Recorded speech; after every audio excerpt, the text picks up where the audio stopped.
Bismillahirrahmanirrahim. Ladies and gentlemen, first of all, I really want to thank the Unity, the Global Peace and Unity organization to get me here. Give me about 15 minutes to talk to you. The most important thing, the point I want to make tonight is this, that it is extremely important for Muslims to be able to convey to people living in Western countries that there is no correlation between Islam and terrorism. Unfortunately, through a planned campaign, Islam and terrorism have been linked, and 1.3 billion Muslims are on the back foot, on the defensive, trying to justify that Islam has nothing to do with terrorism. And what the point you need to make is this, that according to the Holy Quran, 124,000 messengers of God were sent on earth, all of them with one message. And the message was that the Almighty wanted us to be human beings rather than intelligent animals. Animals believe in might is right, survival of the fittest, whereas human beings have compassion and justice. And Muslims were supposed to be and should be the community that should be compassionate and that should believe in justice, just like every messenger of God to every human community brought the same message. So when something like 9/11 happens, we should be able to tell those people who blamed 1.3 billion people for the acts of 18 people that terrorism knows no religion. All religions preach the same thing.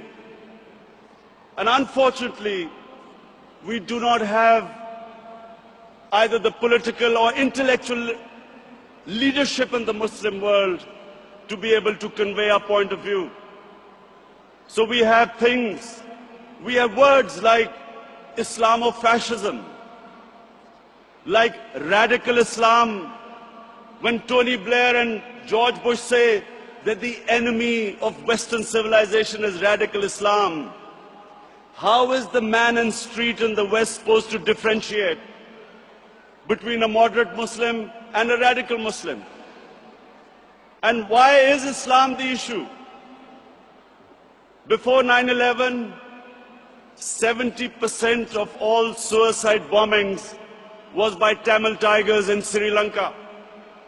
No one ever blamed Hinduism for what they were doing. No one ever said that tell the Hindu priests to tell them that suicide bombing is not part of Hinduism. So why were we on the defensive? How is suicide bombing anything to do with any religion? And unfortunately, because we did not have the leadership, and because sadly in the Muslim world, there were people who played along the game, called themselves moderate Muslims. We had military dictators, in order to get Western support, called themselves enlightened moderates, perpetuating this image that perhaps it's something to do with Islam or radical Islam.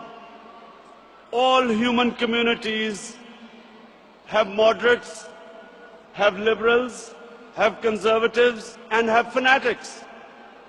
Islam also has its fanatics, but the moderate majority is always liberal, because our religion preaches, our religion accepts other communities and other religions.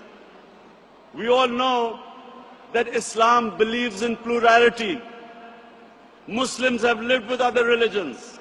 We have lived with Hindus, we have lived with Buddhists, we have lived with Jews, Christians.